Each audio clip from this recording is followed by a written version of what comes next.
Sri Sachidananda Sadguru Sainath Maharaj Ki Jai. Sri Sai SATCHARITRA, an insight. My humble prostrations at the lotus feet of our Sadguru Sai.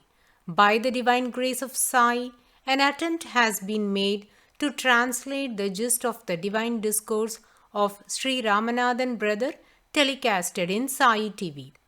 This is purely done to share the glory of Sai and his divine teachings with more insight to the aspirants. Om Gurur Brahma Gurur Vishnu Gurur Devo Maheshwaraha Guru Sakshat Parabrahmam Tasmai Shri Gurave Namaha. Episode 156. In this episode, we are going to continue to heed to the blessings bestowed by Sri Sainath Maharaj upon Lakshmi Bai Kaparde. There is a very interesting and intriguing story which portrays the guidance and grace of Sri Sai Baba for the spiritual upliftment of Sri Lakshmi Kaparde. Though this is not narrated in Sri Sai SATCHARITRA, it has been mentioned by Pujya Sri Narasimha Swamiji in his Sai literature, and it goes thus. During her 7 months stay in Shiradi, every day she would prepare prasadam and take it to Dwarakamai, offer it to Sri Sai Baba, then would eat her meal. And one day Sri Sai told her, "Ma, I will come to your home tomorrow for Bhiksha." Kaparde and his wife are residents of Amaravati, but presently they are staying in Shiradi as they have come for Sri Sai's darshan, and here the word home referred by Sri Sai Baba denotes to their place of stay in Shiradi, which is in close proximity to Dwarakamai.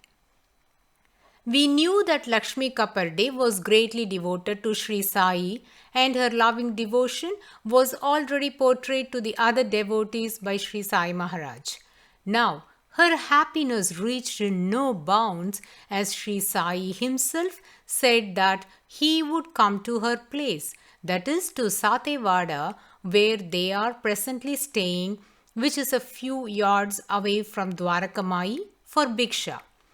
This is a very rare case because Sri Sai usually goes to beg his alms only in those 5 houses, that is Shakaram Patil Shelke, Vaman Rao Gonkar, Bayaji Appakote Patil, Baijabai Ganpat Kote Patil, and Nandaram Marvari Sanklecha. This is a routine that Sri Sai follows every day, and he had never gone to any other house to beg for food. Will that not be a greatest blessing today to listen from the great God that he would visit her home to accept the food? It was indeed a very exciting news for her. She began to prepare varieties of dishes to offer it to Sri Sai, and the aroma of the food was wafting through the air all over Satewada. A dog caught the smell of the food and was standing outside the Vada, wagging its tail. The Vada itself was a small lodging. The distance between the dog and the place where the food was getting cooked was very close, as Lakshmi Kaparde feared if the dog would pollute the food by putting its mouth on it. She was trying to chase it away, but the dog was very persistent. Lakshmi Kaparde is a kind-hearted person, but that moment her concern was to save the food from the dog, as that was meant for Sri Sai Baba. So, without giving a thought, she pulled a red-hot coal that was fueling the mud stove and threw it on the dog. It fell on its back, and the dog, unable to bear the heat burns, fled from that spot. After this, she completed her cooking and was waiting for Sri Sai Baba's arrival. But he never came. she offered the food to the portrait of Sri Sai in the Satevada, but was dejected that Sri Sai didn't come in person to accept her prasadam. Next day noon, she prepared the food as usual and went to Dwarakamai, placed the platter, bowed at Sri Sai's feet, and then Sri Sai Maharaj lifted up his kafni and showed his back to her, saying, "Mother, did you see what gift you had given me?" and showed her the burns that he got from previous day. The wound was very deep and severe. She was extremely shocked to see that burn and asked, "Baba, how did this happen?" Sri Sai replied, "Have you forgotten? You hit me with that red hot coal, didn't you?" Lakshmi Kaparde couldn't comprehend the statement of Sri Sai Baba. Then Sri Sainath Maharaj said, "Yesterday I came to your place to accept your prasadam in the form of a dog, and you chased me away by throwing the red hot coal, didn't you?" Lakshmi Kaparde was shattered and bursted out in tears, holding the lotus feet of Sri Sai. "Oh Baba, I have done the greatest mistake. I did not realize that you came in the form of that dog. I not only failed to offer you the prasadam, but I have committed a gravest mistake by throwing the burning wood on you." So, the lesson that Sri Sai imparted by this story was, He is present in all living creatures, that is omnipresent, which is one of the attributes of the divine incarnation of God. Sri Sai, the most compassionate one, took even the form of a dog and suffered from the burns caused by the hot firewood blow on his back for the sake of divulging the message that ever be kind to all beings and see God in all beings. This has been well articulated by Pujya Sri Narasimha Swamiji in his 636th Sahasranamavali as Om Brahmana Stri Vishrustolka Tarjita Swakrutaye Namaha. Salutations to the one who was in the form of the dog that a Brahmin lady, Mrs. G.S. Kaparde, flung red-hot coals at. This wonderful experience made Lakshmi Kaparde to ascend one more step in her spiritual pursuit. Undoubtedly, the lesson that God is pervading in all creatures she learned in this experience must have created a very deeper impact in her mind, which would have brought a greater change in her perspective towards other creatures. One might question if she really attained a greater height in her spiritual ladder. Certainly, that's the reason why she was addressed as Ajibai by Sri Sainath Maharaj, which means an old lady. Here, old does not indicate her age, but her spiritual maturity. Let me quote an instance which would testify to the above fact. She has attained a greater position as at the later stage of her life she could even foretell her death, which is obviously feasible only by the grace of Sri Sai Baba. On 1928, she attained mukti. Lakshmi Kaparde was certain that she is going to get liberated on that day, and this she revealed by 3 instances. Let us now ponder on those. Lakshmi Kaparde, being very affluent, possessed lots of jewelry and other precious items. Couple of months prior to her death, called out her 3 daughter-in-laws and partitioned those to them. She did not want them to have any misunderstanding or unpleasant thoughts owing to the wealth. Hence, she equally distributed all the jewelry to 3 of them. This action of Lakshmi Kapparde is also a proof of her foreknew her death. Then, just a week prior to 1928, she called out all her family members. Their family is big. In life of Sri Sai Baba, Puji Sri Narasimha Swamiji has mentioned that a meal will be consumed by nearly 50 people in their home. Such was their family size. So this blessed mother called out all the members in the family on 11/8/1928 and conveyed her desire to take a group photograph, and that was immediately arranged. Also, few days before her death, one day when Dada Saheb Kapparde was doing his Sandhya Vandanam, a mandatory ritual performed by Brahmins, at that very moment, Lakshmi Kapparde took some puja items in a plate and performed puja to Dada Saheb Kapparde.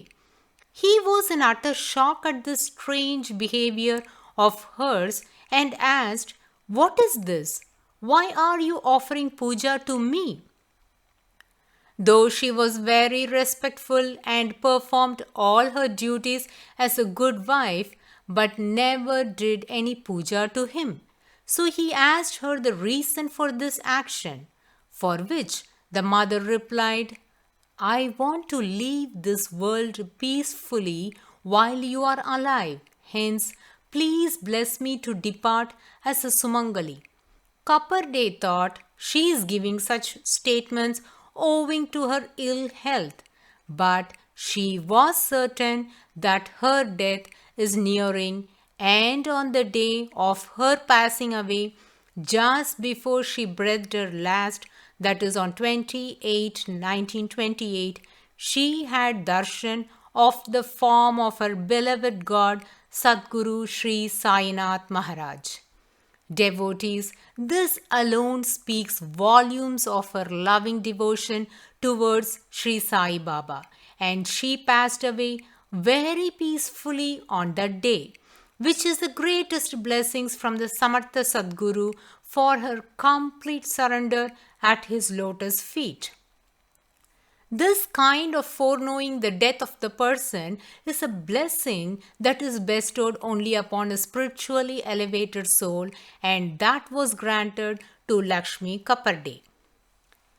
As we know, Sri Sai Maharaj had promised Gaga Sahib Dikshit that he will take him in a Pushpaka Vimana, and true to his words, he was liberated and had a very peaceful death after dedicating his whole life in the service of Sri Sainath Maharaj and to humanity.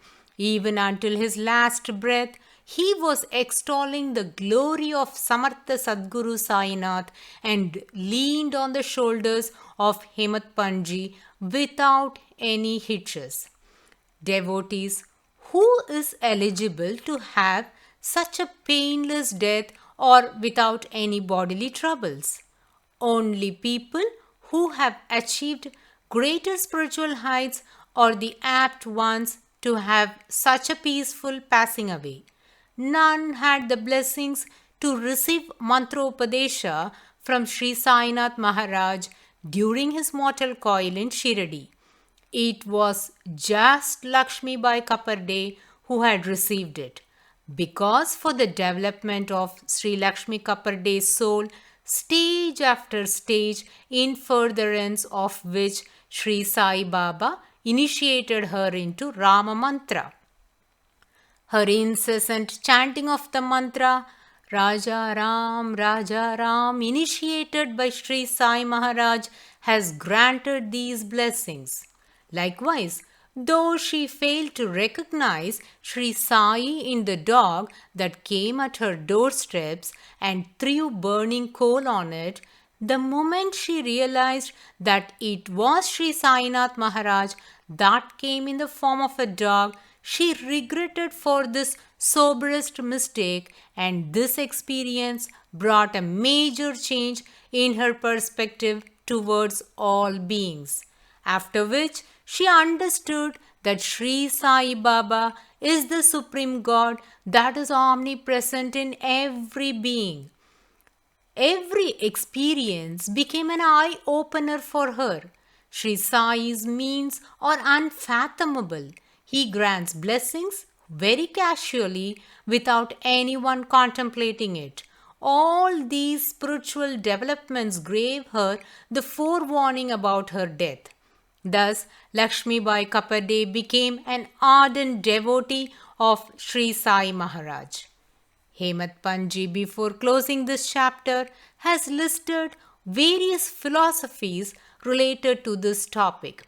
He says, Sri Samartha Sainath, the protector of all who have surrendered, fulfills the devotees' cherished desires and works for their welfare, and emphasizes on one aspect, that is Sharanagati, for which he had used a beautiful metaphor. As an ant is addicted to the sweetness in the jaggery, even if its head is broken, you should be enjoined to the feet of Sai. He will protect you with utmost care. With this, he puts an end to this chapter and moves on to chapter 28. This chapter is titled as Narration of Visions and contains almost 217 Marathi OVs. It very well depicts the leelas of those devotees who were drawn to Sri Sainath Maharaj by dream visions. Thus, Hemat Panji has titled it as Narration of Visions. Sri Sai Maharaj calls them as the sparrows drawn by him to Shirdi.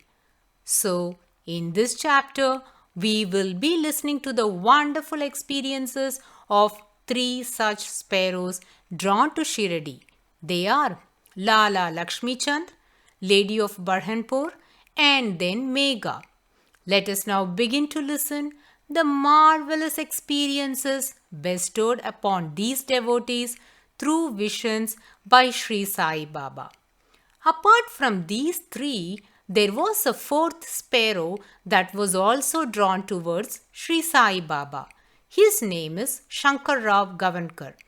A mention has been made about him in this chapter, but we should note that this was his first visit to Shirdi as well. Lala Lakshmi Chand and Shankar Rao Gavankar came together to have Baba's darshan, and this was their first darshan. And how these sparrows were drawn to Shirdi is a very interesting story. In the year 1926, Shankar Rao Gavankar had shared his beautiful experience with Sai Leela magazine. His letter to the Sai Leela magazine reveals many details about his visit which are not mentioned in Sri Sai SATCHARITRA. It contains information about his meeting with Lala Lakshmi Chand and Sri Sai's experiences that they witnessed during their visit had been elaborately penned down by him in his letter. Few aspects might vary a bit from what has been narrated in Sri Sai SATCHARITRA. For instance, in Sri Sai SATCHARITRA, it is mentioned that Lakshmi Chand and Shankar Rao enquired 4 Mohammedans about Sri Sainath Maharaj in the train on their way to Shirdi. Whereas, as per the experience submitted by Shankar Rao, just 1 Mohammedan got into the train and only to him these 2 enquired about Sri Sainath Maharaj. Secondly, there is a statement in Sri Sai SATCHARITRA that Lala Lakshmi Chand wanted to buy guava fruit to offer it to Sri Sai Maharaj.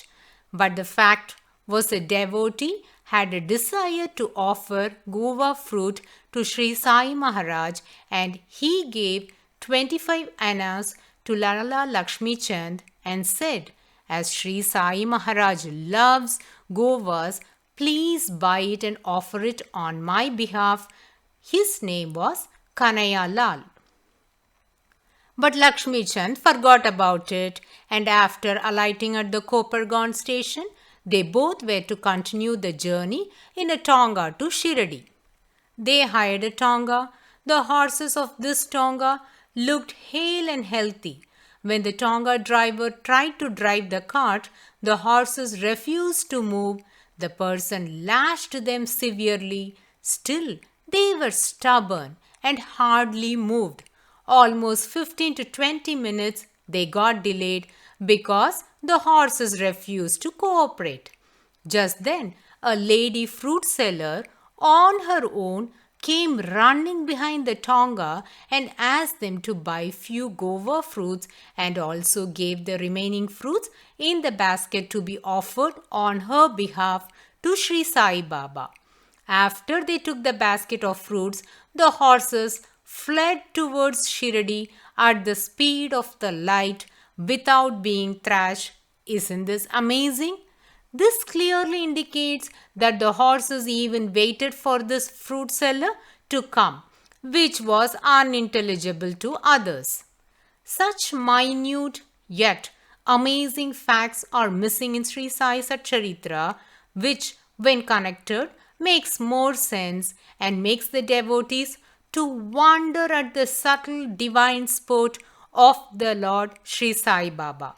And these were underscored by Shankar Rao Gavankar in his letter to the Sai Leela magazine. Many such fragments that are missing in Sri Sai Satcharitra are obtained from various authentic sources. When we pull and compile them into one piece, then we get a better understanding and they provide a deeper insight to many Leelas of Sri Sainath Maharaj. More interesting stories about these sparrows will be continued in the coming episode. Bow to Sri Sai. Peace be to all. Om Sai Ram.